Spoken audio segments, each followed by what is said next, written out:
I'm back. Okay.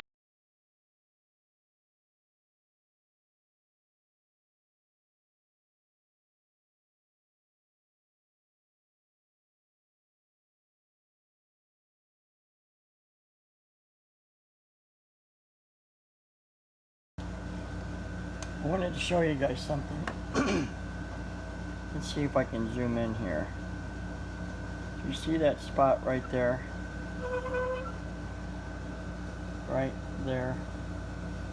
I'm going to wind up using the sanding dust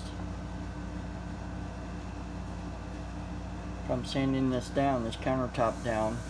In little places like that, I will brush in a little bit of glue and then put the sanding powder over it, and I will continue to do that until it's built up where I can sand it nice and nobody will see that.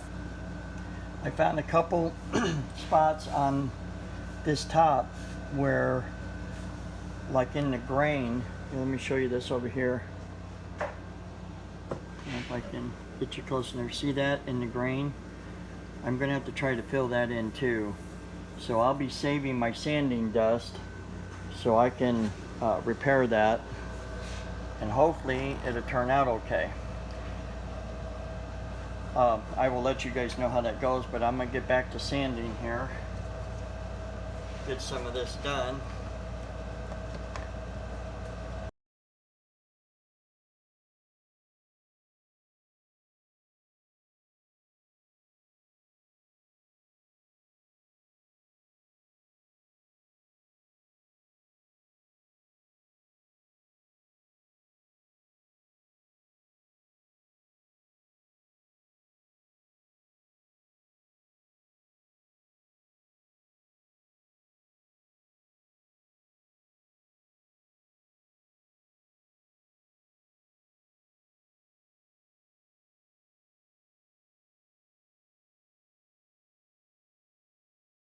Okay, been working on the big countertop, 10 feet long, or almost 10 feet long. I got the L shape on there now, got it glued and all that. Once that glue dries, I got to give it 24 hours. Well, I finally got the big countertop done. Let's see if I can get you guys to the edge there. It's hard to see. What if I went on an angle like, now maybe we can see up there in that corner. I'll show you the border we've been putting on it. Here, you can see that a little better there, can't you? Oh, here, the shadows are good on that. But that's the big one. And we have a small one that's between our refrigerator and pantry. And I got that one done today. So now I'm going to work on the backsplashes because I'm going to connect them to the countertop to where when I go to install, well, when I go to pour the epoxy, I want the backsplashes on there to seal the backsplash to the countertop so that we get no water to penetrate behind the backsplash if she splashes water or spills something, whatever. This way nothing gets damaged.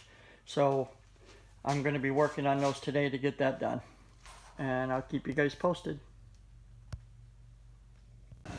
Well guys, I got it to this stage. Before I epoxy it, I want to cut out for the sink. So I've done a bunch of measuring to get my marks put on here to drill out the corners and cut out the area for the sink.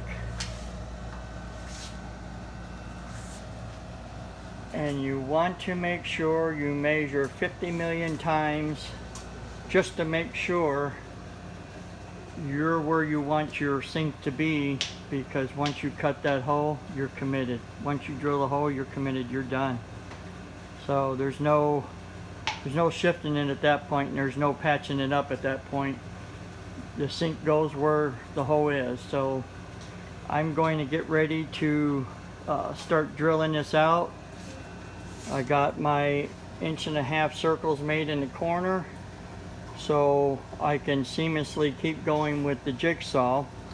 I may have to take my backsplash off to get the jigsaw to fit down along this back edge, because it's pretty close. So, and you might have to do the same. But when I do my epoxy, like I said, when this hole is cut and I'm ready to epoxy, the backsplash I will take off, put glue underneath to join the wood together, screw it back down, and I use the Craig jig, and I'll show you what I did here. So you can see that right there. Okay. I'll put the glue down underneath, I will screw it back down, let it set, and 24 hours later I will go ahead and epoxy it, because it's going to take 24 to 48 hours to cure up, and for a total set where it's cured completely, it's 5 to 6 days. So there's a lot of wait time when you do that. And in between, see, I'm doing a light coat first, very thin coat, and then using a propane torch to get rid of any bubbles, because you got areas like these knots right here, and maybe some seams that aren't perfectly tight that you will get air bubbles from. So you want to do at least 1 to 2 thin coats, and then come back and do your heavier coat on the third one. But let me get these the drill set up to do these holes, and then I'll get back to you. Here we go, guys. Point of no return.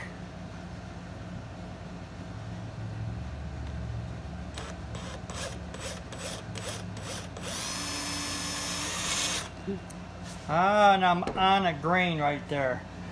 Hold on, I gotta go get a punch. Alright. We're gonna use the punch. Got the camera to shake there a little bit. Think you guys can survive through that, can't you? I'm doing this to make sure that the grain don't push me off to the side. I thought I could just shoot it in there real quick, but I guess I can't. I should have just used a punch to begin with. It's common practice, should have been done without me even second thinking it. Okay, we're gonna get to doing some drilling now.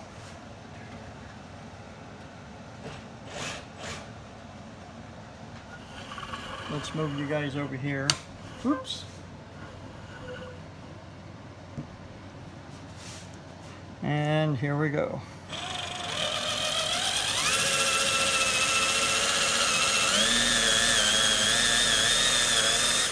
By golly, guys, give me a minute. I need to change out bits. I think this one's about shot. This is soft pine. This should be cutting right through, so let me get a new bit. Hole number 2.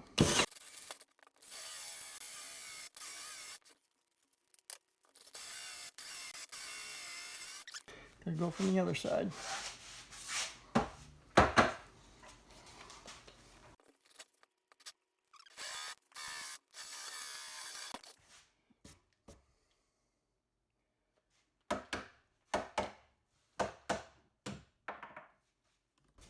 We'll just move you over here, guys.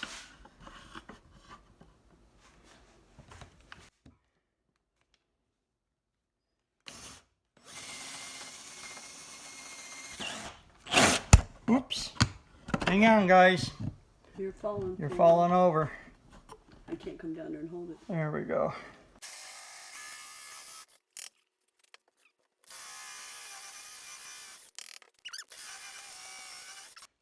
Looks like I gotta go from the bottom now, because I think I'm at my max depth there. We'll try it one more time and see. Yep, I'm at my max depth. There it is.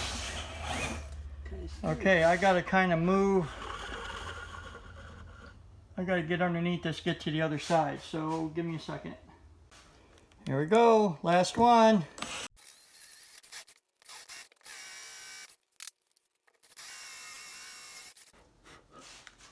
Now, guys, I am not getting paid by anybody, Black & Decker or DeWalt, all these other tools that I have. Nobody's paying me to do these and show their tools on my channel. It's just what I have and what I've been using. This poor thing right here, I've literally put this thing through hell. And I've had it for probably 10 years. So, can't say it's a bad drill.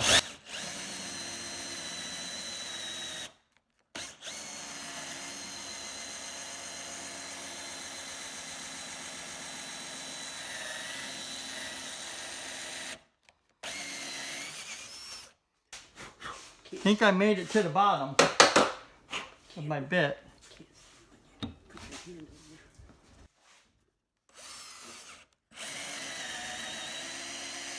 Yeah, that's it.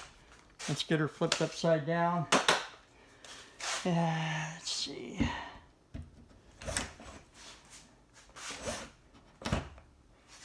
Okay, try to center the bit.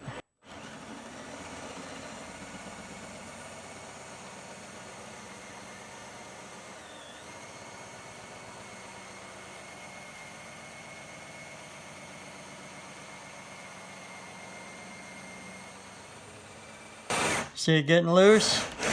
Let pressure up and slowly come into it. Just like that. And then you got 4 nice, real even holes right there. Now we'll get the jigsaw ready and I guess let you guys see some of that. I don't know how that's going to work out because I think it's going to vibrate the crap out of the camera, but we'll see. Alright guys, I'm going to start cutting this and I'm not going to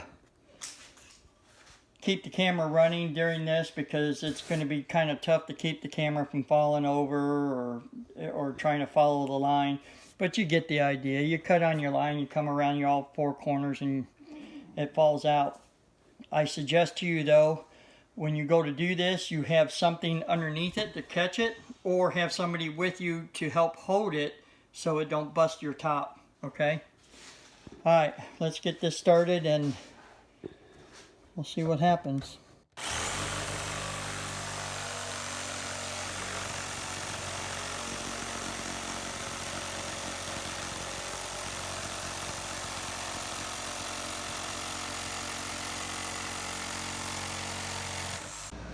Guys, I got the hole cut out.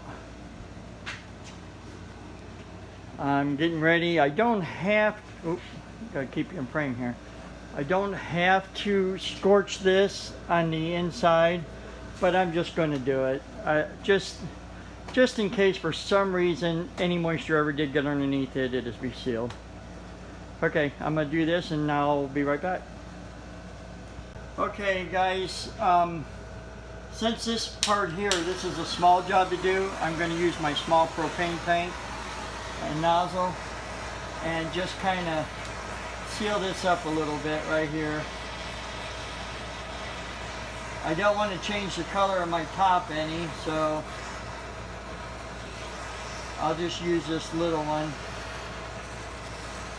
just to seal the grain. But you get the idea of what I'm doing here.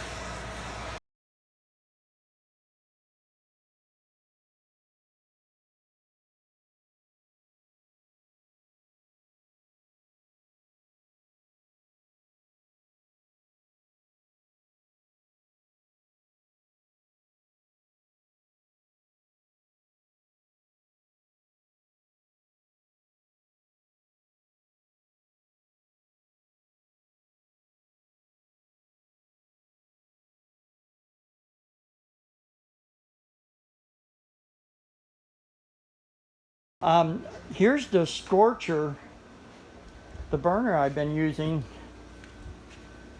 and like I said, nobody is paying me to show you their products and use blah blah blah blah. Okay guys, yesterday evening I had my son come over and help me do this pour because we did all 3 pieces all at once, and it was just too much for one guy to try to do. So he come over and helped me do the pour. This is just the seal coat, so it looks kind of rough. You can see where there's little divots here and there. And the next step that I'm going to do is sand it. I'm going to sand it, lightly sand it with 120 grit. That's what they recommend. And after I do that, then we will do a heavy pour, the flood coat. Okay, the flood coat will take away all those little bumps that you're seeing out there. Like, I'm trying to see if I can get the angle right, like right there. See, because it's showing the grain right there of the wood, the bumps, because it's just a real super thin coat. Okay, so after we do the flood coat, you won't see any of that. It'll just be one big shiny smooth surface on everything. So I just wanted to point out what we did, and the pour didn't go too bad. With two people it went pretty easy. With one guy I think it would have been pretty rough to do everything, you know, all by yourself, because I had him start pouring it out for me as I was spreading it, and we started hitting the backsplash with the brush, and as I was going along I was trying to hit it with the brush, and then he started pouring on the other, and then when I got off this one here and started spreading on this one here, he at that time it was already enough time passed to start putting heat on that one back there. And then when I was done with this one here and I moved on to this one here, he was able to start hitting this with heat to get the bubbles out. And then I went back, did touch up on this one over here while he was putting heat on this one. So it worked really well having two people doing it at the same time. Okay, oh guys, before you do your pour, make sure your pieces are level. And let me show you what we did. We went and we put shims. I don't know if you can see that. We put shims underneath to make sure that the top was level, because when you go to flood coat, you want it level so it's all not running off to one side or one corner. So remember that. Today around 6 o'clock, 5, 6 o'clock, 24 hours will be up, and I'll start my sanding, and probably, I'm going to say probably tomorrow evening I'll do the flood coat, and then I wait probably 48 hours after that to be able to move it, take it in, and get the little drips off the edges that, you know, created overnight, which I'll just sand that off from the backside. I'll flip them over and sand it off. You can see some of those right there. Maybe if I can get you down there, you see that? Yeah. So that isn't too bad. And I did get the hole cut. I did that on the previous video. I'm going to have to break this video into probably 4 parts, because there is a lot going on and I can't get it all in one and keep you guys interested in what's going on. So I'll have to put it in several different videos. So it'll be part 1 probably through part 5 on prep and everything else and how I did everything. So while I am waiting for the time to be up so I can sand on these, I'm going to go jump on the Harley and take a ride. So you guys have fun, because I know today I'm going to. Hey guys, wanted to show you the finished product. What do you guys think? This was the last piece. The big countertop was the last piece we had to do. I think it turned out really good. And look what the wife made me for dinner. Stuffed green peppers. Oh my God, I can't wait. So I gotta hurry up with this video so I can get some of that. But we got the little one done over here. It's kind of hard to see, it's back here in this little corner. We got that. Look at that shine. Look at the reflection. Wow. It just amazes me how shiny that is. And then we got this.